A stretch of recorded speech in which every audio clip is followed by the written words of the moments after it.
Hi, my name is ZaKaiRan, and welcome to another one of my outrageously amazing, insanely enlightening master keys of creation about how to be the unlimited source master of divine creation that you truly are, to create the joy, love, well-being, and abundance you desire. You'll find tons more self-empowering goodies to help you become a conscious, deliberate, empowered creator of reality and have tons more fun in your life on my website at ZaKaiRan.com. All right, so here we go. How to teach in the most fun and efficient ways. Teach with praise, encouragement, fun, love, and recommendation, rather than do not do this, do not judge, criticize, punish, demand, and control. That is not education. That is fascism. So the Latin root of the word educate is educare, which means to lead out, to rear, or nourish. And similarly, educare means to bring out and draw forth. Two seemingly conflicting philosophies of education, educare leaning more towards training or programming through repetition, whereas educare, E-D-U-C-E-R-E, leans more towards cultivation or drawing out the latent potential and innate abilities that are already present within the learner. Educare implies that all students are basically stupid and have no ability whatsoever to guide themselves and need to be taught or programmed how to think and what to do, which is basically the educational system we have today, unless you're in a more alternative education, whereas educare implies that all students have potential knowledge, abilities, and talents within themselves that just need to be nourished and encouraged for them to bloom like beautiful flowers. And of course, the more alternative educational systems lean towards that. And of course, you can imagine which perspective I am in favor of and which I am not. So there is nothing worse than criticism, judgment, and coercion using the thread of bad grades or punishment. They just feel terrible to the teacher, feel terrible to the student. Yet those methods have been used as tools to manipulate, control, and supposedly educate children and even adult students for millennia. They've especially been used to force children and adults to do things they really don't want to do, supposedly for their own good.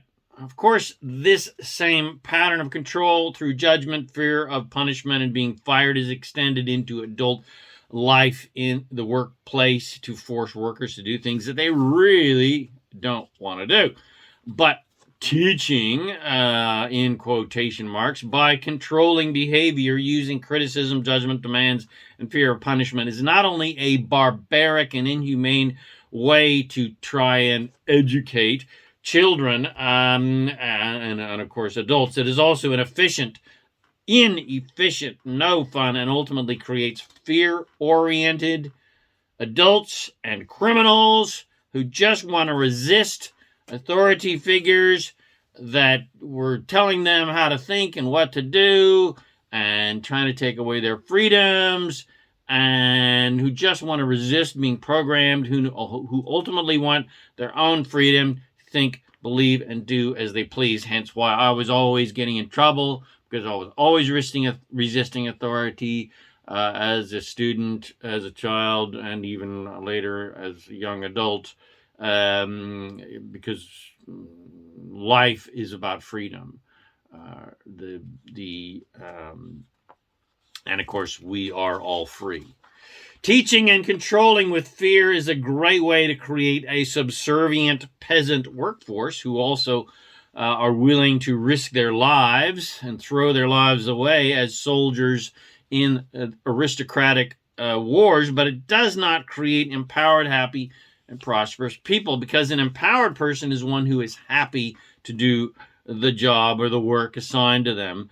A happy person is one who feels free to express themselves, including their unique perspectives as well as their creativity, things not typically encouraged in classical educational systems and the workplace. Luckily, that old barbaric way of trying to quote unquote educate, control, and program children and adults is slowly, I emphasize slowly, drifting away, especially in more alternative educational systems where it's thriving. And many companies have adopted a much more holistic approach in the workplace where employees are granted much greater levels of freedom because they understand that a happy worker is a flourishing and good worker.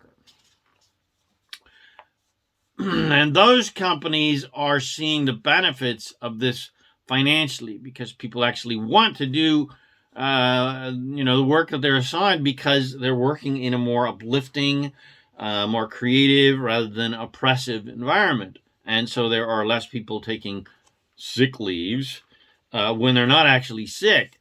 So that was the old aristocratic, control the masses and police the peasants' behavior type of mentality that has been the status quo for the last 5,000 plus years. But we are entering a new age, and eventually our educational systems will evolve beyond that fear-based control system.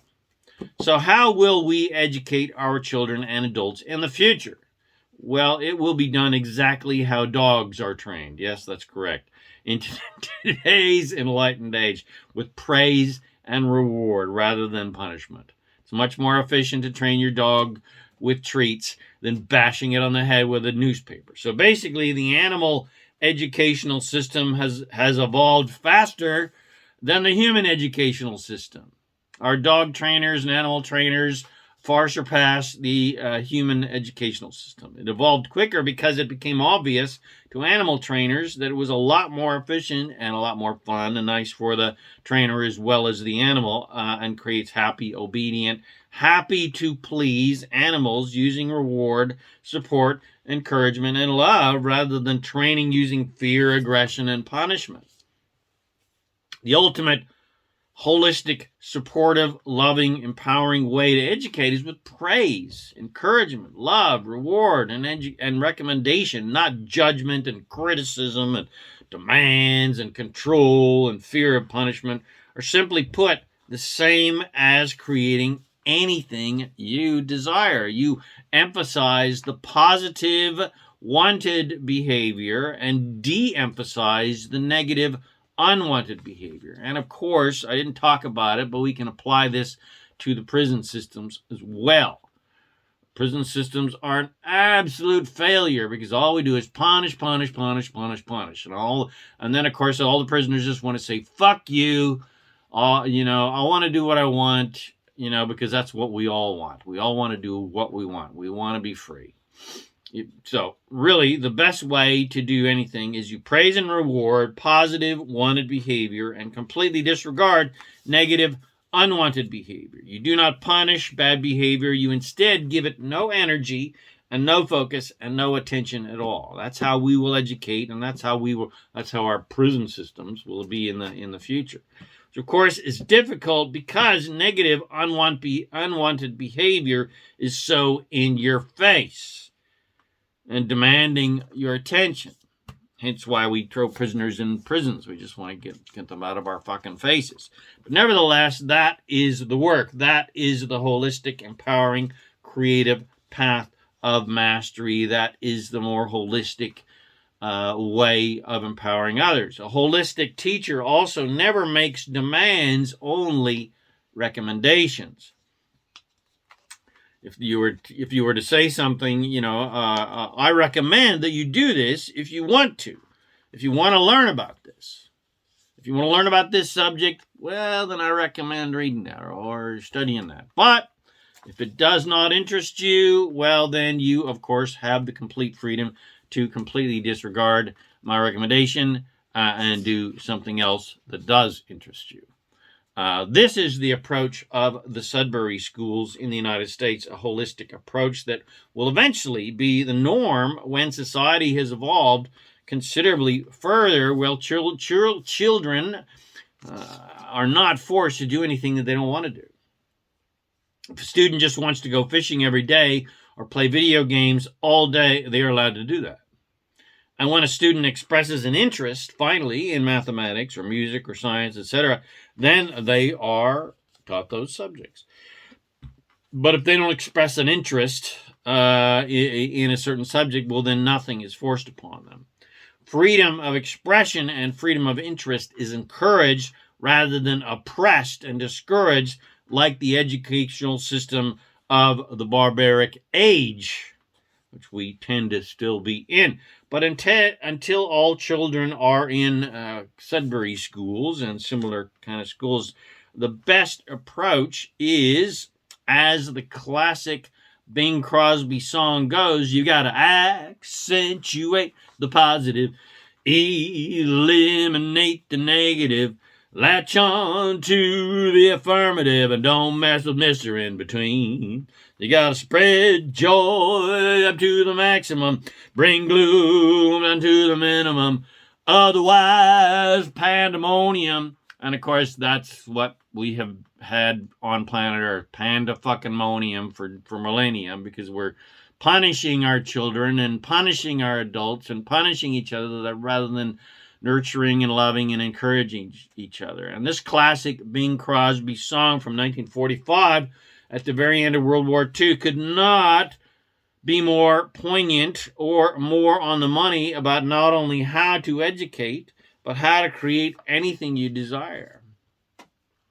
And more importantly, how to be happy every day. And as a teacher, guide, boss, mentor, parent, or friend, you should follow Bing's advice to the letter and accentuate the positive, uplifting, supportive, happy, caring, generous behavior, and unique creative work. You want to accentuate uplifting, supportive, happy, caring, generous behavior, and unique creative work, and pay no attention to unwanted negative behavior or lack of effort, laziness. In other words, don't reward negative behavior with your negative affirmations, with your criticism and judgment and negative attention, because that emphasizes the negative, not the positive, which just attracts more negative behavior. You know, you bashing your employee or your student or your child and not encouraging them, it just encourages them to just resist you and say, fuck you.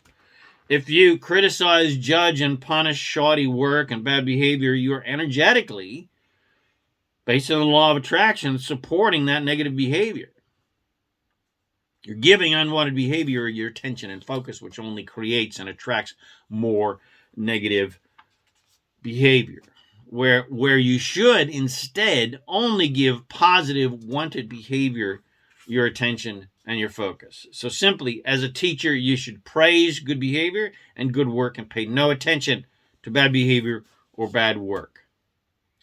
Now, we got to explore the entire issue of good and bad, because not being interested in a subject and not liking being told what to do is not necessarily bad behavior.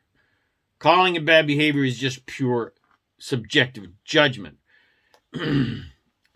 So, at least it should not be judged as being wrong or bad. That child or adult just isn't interested in that subject or that work. But what about disruptive behavior, resistant behavior?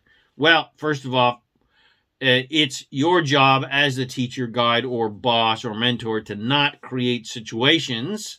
That's right. You're supposed to not create negative situations where there seems to be a need to rebel against your oppressive authority. In other words, you create your own reality. That includes creating an environment in your class or workplace where your students or employees feel like they need to resist you because you're an asshole.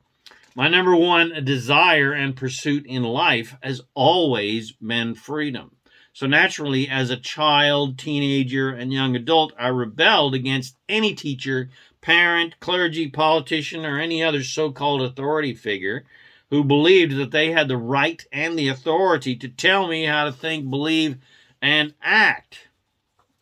So needless to say, I was the kid in the class who was always being disruptive and rebelling against teachers and getting thrown in the principal's office and thrown out of class. And then, of course, rebelling against, later in my life, asshole bosses who were asking unreasonable things. And, of course, always rebelling against religious authorities, asking questions like, and of course, teachers, well, what am I going to do with that? How does that help me?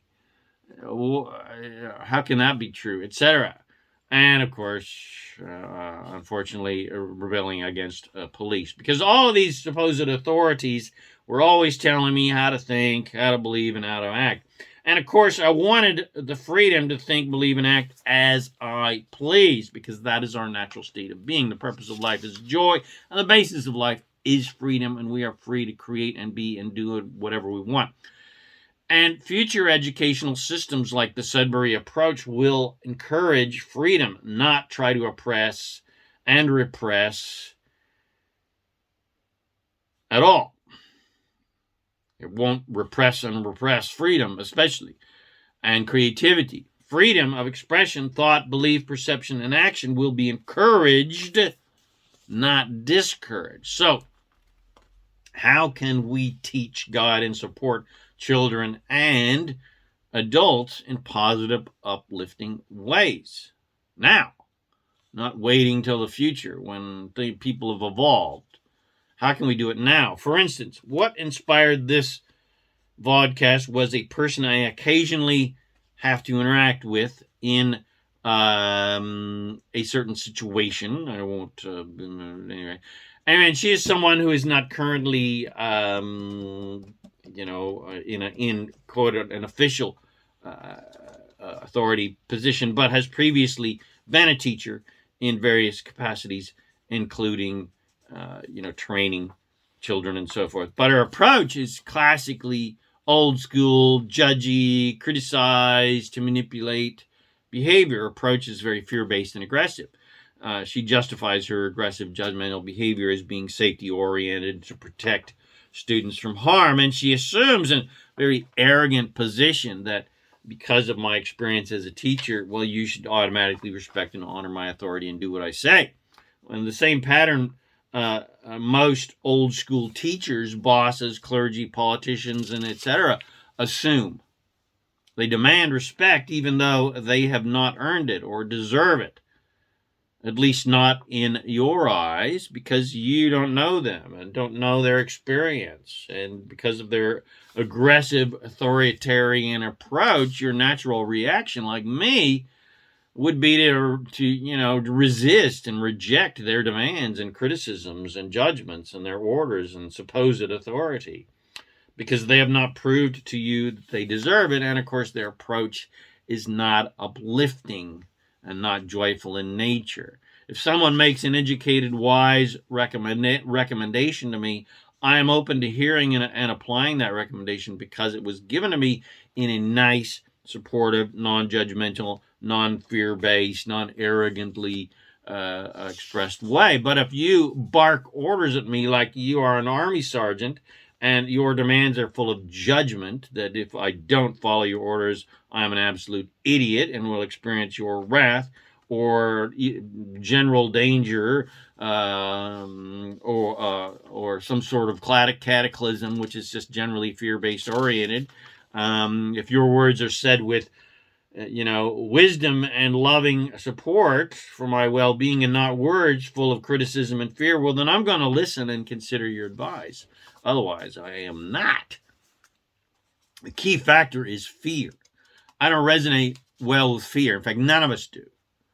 Trying to teach with fear is, as I have previously labeled, is absolutely barbaric in nature. And from a spiritual perspective, limitation and fear are illusions. So that is no way to try and help anybody. It is an old world, extremely faulty premise that if I can keep bad things away, I'll be safe and happy. If you're, beware all the time, there's a bad guy trying to get you. You can understand the logic of that approach with a dangerous sport where you are, doing something, potentially dangerous. But the logic is be safety conscious and you will be safe. In other words, imagine all of the bad things that can go wrong and act accordingly to keep bad things from happening. And that is a positive approach if done positively rather than fear-oriented. In other words, let's be safety consciousness so that good things always happen. Not let's be safety conscious and fearful to keep bad things from happening. And the latter was this person's approach. Her safety recommendations were full of fear, not positivity. Her critical, judgmental recommendations were do this or you will die, and then we will all be inconvenienced with having to rescue your dead corpse, rather than being wise recommendations because we value your health and safety. We want you to be happy and healthy. So do you get my point? Old world teaching was focused on keeping bad things from happening, not oriented towards making good things happen. It was learn this, memorize this, believe this, do that, think this way, act this way, don't do that, don't do this, don't do that. Otherwise, you are a worthless piece of shit and you will be judged, condemned, punished, fired, spanked, rejected, etc.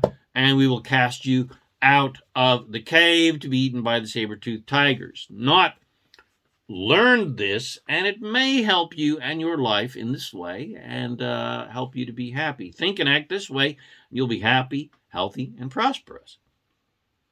That is the approach that you should be taking. That was always my main question to teachers as I was wasting my valuable youth in school, getting crap that I was never going to use drilled into my head, which was, how is learning this going to help me in my life? Where and when am I going to use this in my life and career, teacher? And their response was always the same. They did not know because they were teachers, not, they weren't actually doing a job where they could apply that thing. Unless I became a rocket scientist, all of that mathematics and science was a waste of my time. And what about history? Why do children need to know history? So they won't be assholes like their forefathers and kill indigenous populations and rape and pillage? Bullshit. Children don't need to be taught right from wrong. They don't need to be taught that what's moral and ethical. They don't need to be taught that murder is bad and stealing is bad. We were born pure, not sinful. We were born pursuing joy and goodness, not evil. No child needs to be taught that war and murder and thievery and lying are bad things. It's freaking obvious because those things don't feel good when you do them.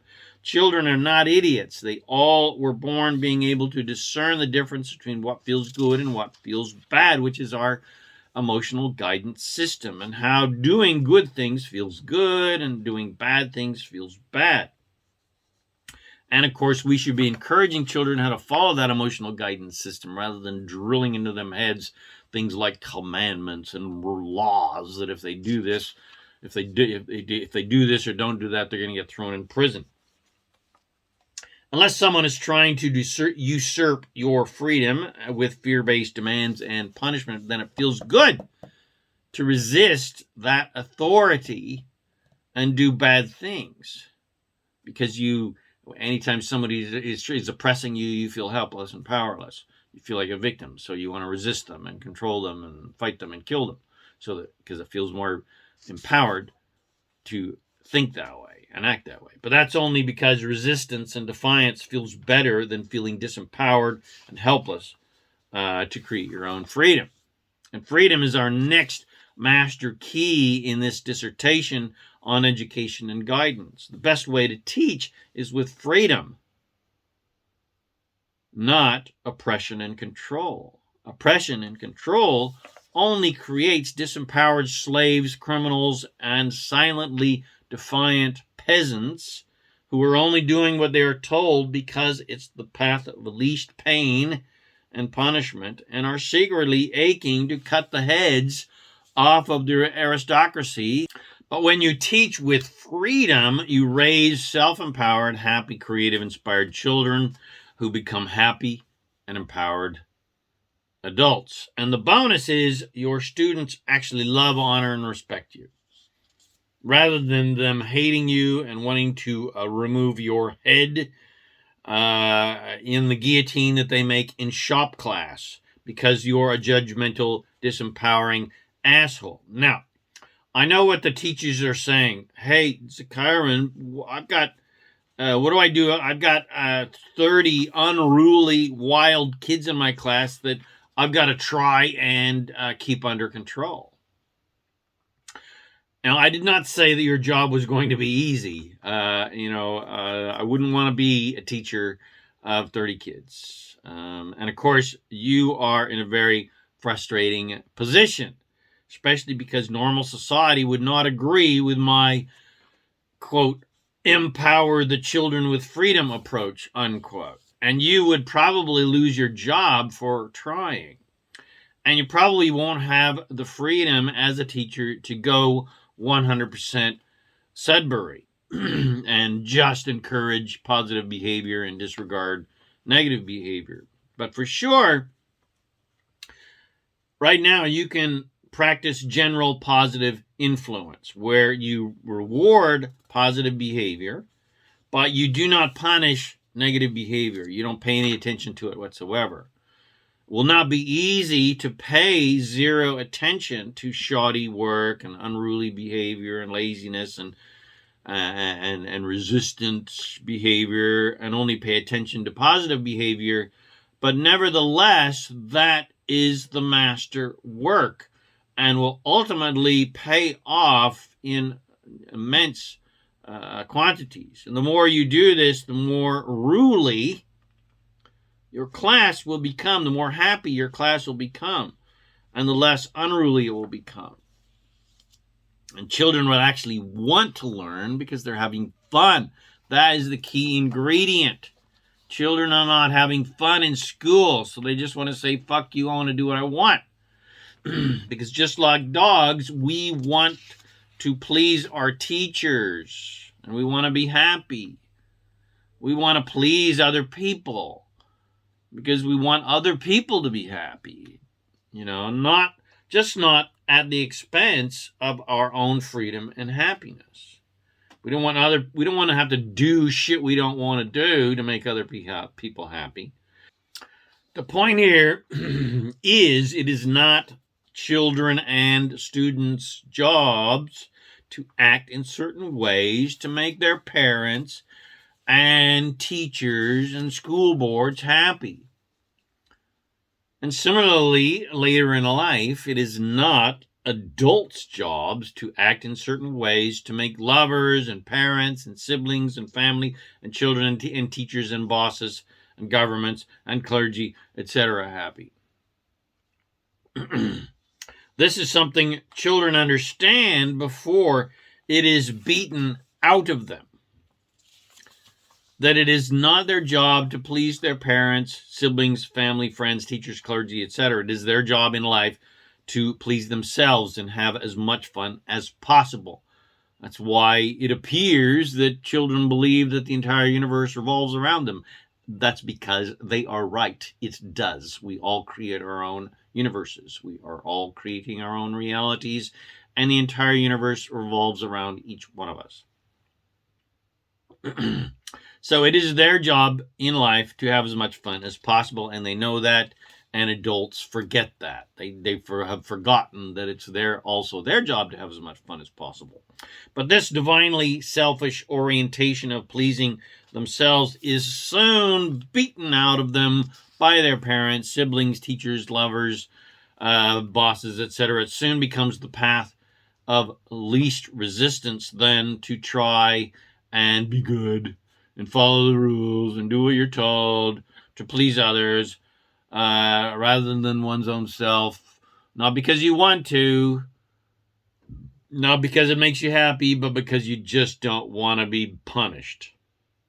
But enlightened education and teaching is where child students and adult students and humanity in general are given the freedom to think, believe, say, and do anything they like without our criticism and judgment. Did you hear that? Without our judgment and criticism. We are evolving this direction fast and furiously, luckily, as it is no longer societally approved behavior to judge other people for their religious, racial, sexual, gender, political, etc. beliefs and orientations. But of course, we still judge other people's behavior like crazy. And of course, there is much room for improvement still in those categories and the countless other behavioral categories that are still criticized, judged, and condemned, especially criminal behavior. But nevertheless, life in human society is gradually improving.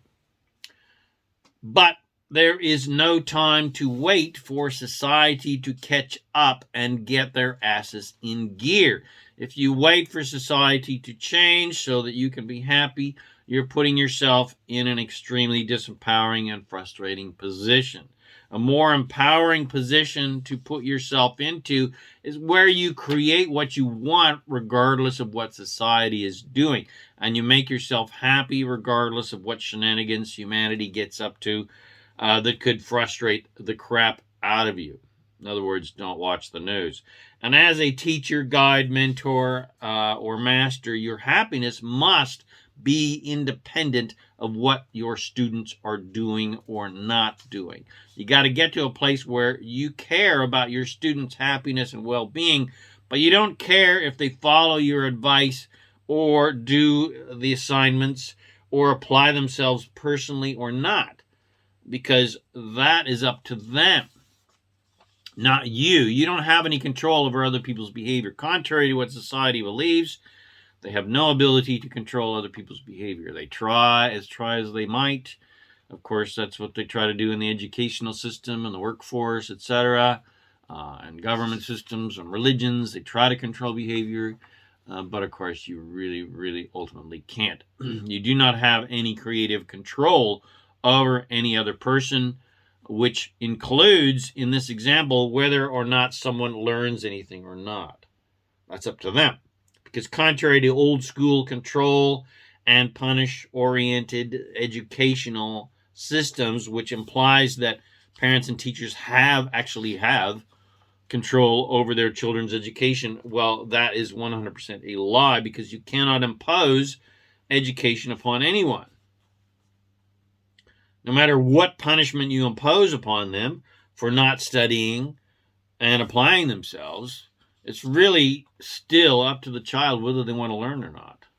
Most students will go through the motions and act like they're interested to play the game and keep from getting criticized, judged, and punished. But the truth is, no one actually learns anything, and especially remembers what they were taught, unless they really want to learn. And they had fun learning.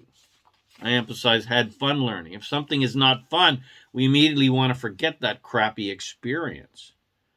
And all children want to learn, but the big gaping flaw in the so-called educational system is society tries to teach children and later on adults things that they are not interested in for their own good, because we know better, which is bullshit. No child is bad at a subject. They are just not interested in that subject.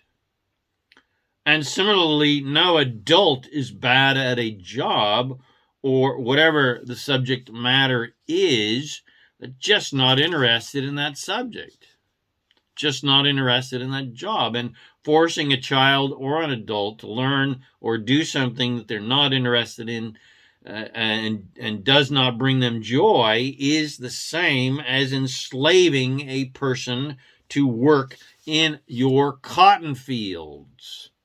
It is the same as drafting a person to fight your war and kill people for you so that you can control territory and control resources, or employing someone to do a job that they hate doing, just so you can make money off of their back. It's a shame that humans believe they must do unwanted, unlikable things to get things they want. That's just absolutely not the way to have fun and create what you want. They believe that because of the faulty premise we are taught that to get what you want, you must get rid of things you don't want. And this stems from the huge disimpairing fault in the educational system where children are trained to be cogs in the wheel and not trained to be free spirits. We are not taught that we have the divine power and freedom to create anything we desire, that we, of course, focus our positive attention upon.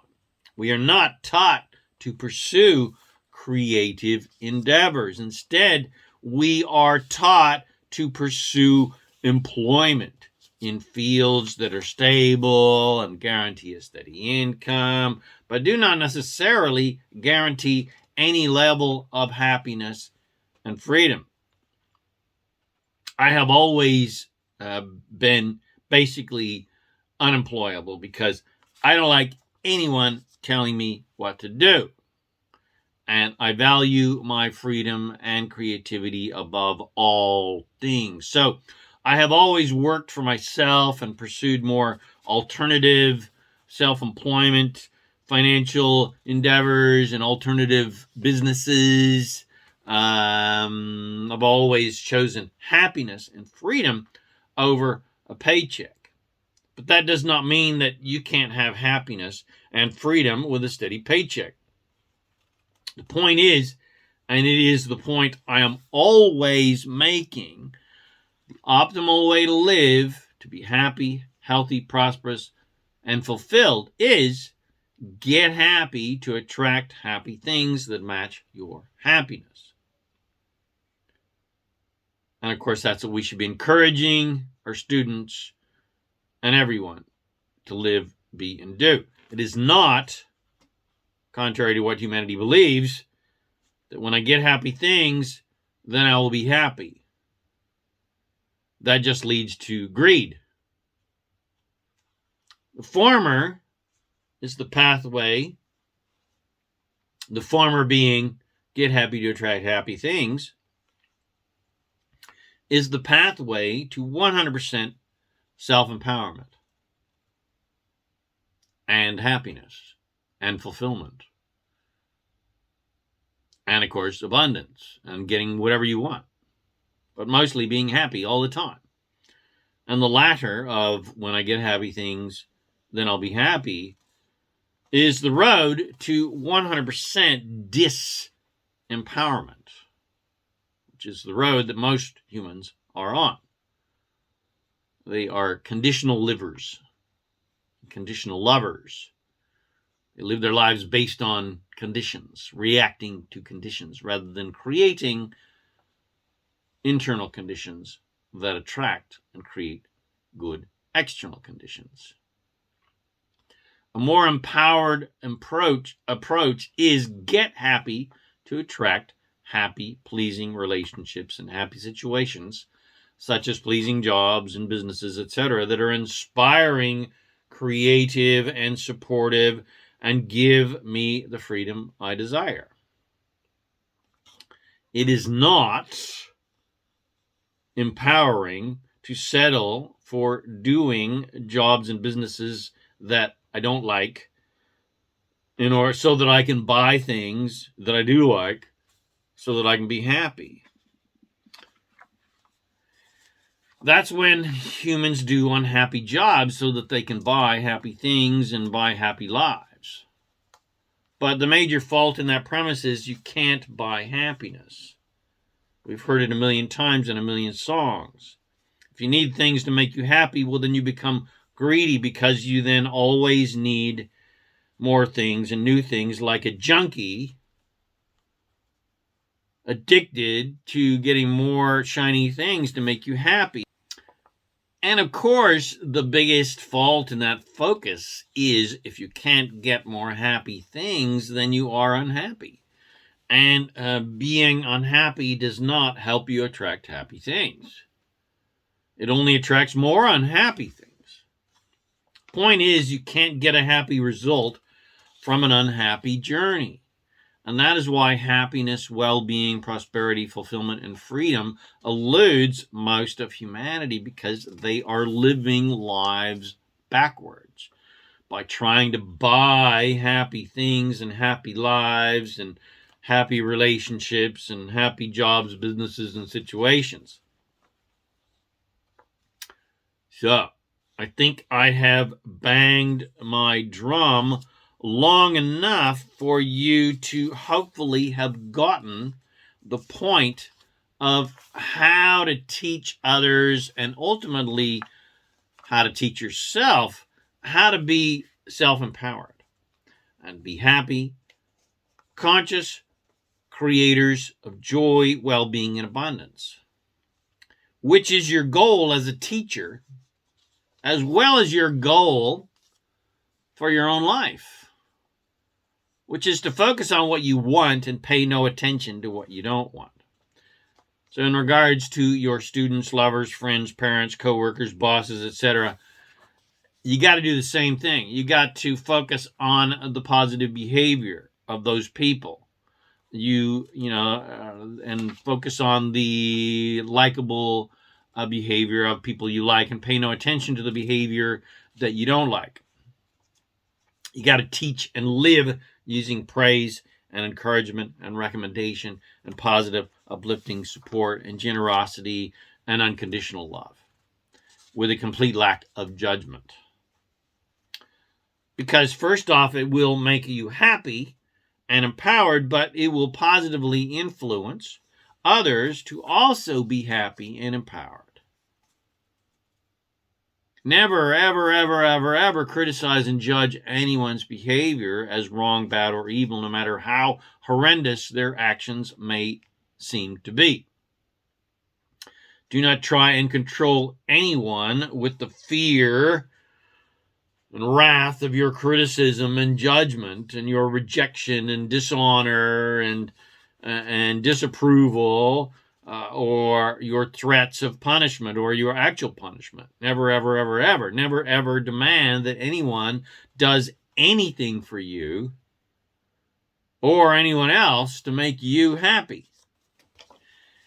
Instead, make recommendations that are the pathways of least resistance, which is always the path of most allowance and most fun and most joy and most abundance and most caring and most supportive and most generous, etc. Pathways that are recommendations that are the path of most joy, fun, well-being, and fulfillment for that person, but not for you, which is always the same recommendation of everyone's own source. Your own source is always guiding you in that same way. Your own source is always leading you and everyone to more joy and more love and more fun, because your source is always guiding through vibration, not through words, not through go over there. Your source only just vibrates joy and fun. Over here is joy and fun. Go there. Say to your student or your friend, or even to yourself, I recommend that you do this because these are the possible positive consequences of doing it. And these are the possible consequences of not doing it.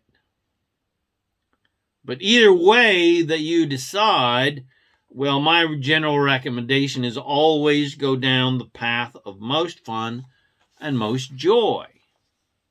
And if you do that, you will always be in the right place at the right time with the right people doing the right things. And you will get what you truly want, which is always to be happy. Because the only reason anyone wants anything is because they believe it will make them happy. And above all things, divinely, selfishly pursue joy and feeling good above all things, because the purpose of life is joy. The purpose of life is to make yourself happy, not make everyone else happy. It is your job to make you happy, not to make anyone else happy, because it is impossible to make anyone else happy because you cannot control other people's behavior.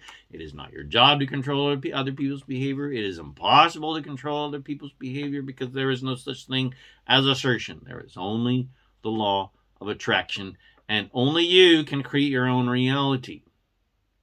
So, instead of trying to control and manipulate external reality to get what you want so that you can be happy, get happy and basically control your internal reality so that you can attract and create a beautiful external reality. Very simple, very easy. So, I hope you've enjoyed my podcast, Teach with Praise, Encouragement, Love, and Recommendation, and it helps you guide yourself and other people towards a life of complete self-empowerment and freedom, where we are all empowered to create the joy, well-being, abundance, and freedom and fun that we all desire. If you did enjoy this, and of course you did because it was amazing, as my podcasts always are, please share it with your friends. Bless them and empower them with these amazing teachings. And please subscribe to my YouTube channel and my podcast channel, The Master Keys of Creation. Come visit me at ZaKaiRan.com for tons more self-empowering goodies to help you become a conscious, deliberate, creative reality. My name is ZaKaiRan, and I'm here to help you remember that you are an unlimited master of divine creation, and you have the power and freedom to create the joy, love, well-being, and abundance you desire. Thanks again for watching my video or listening to this podcast, and I wish you immense joy and abundance on your magnificent journey of divine creation. And of course, always remember to make life a holiday. Woohoo!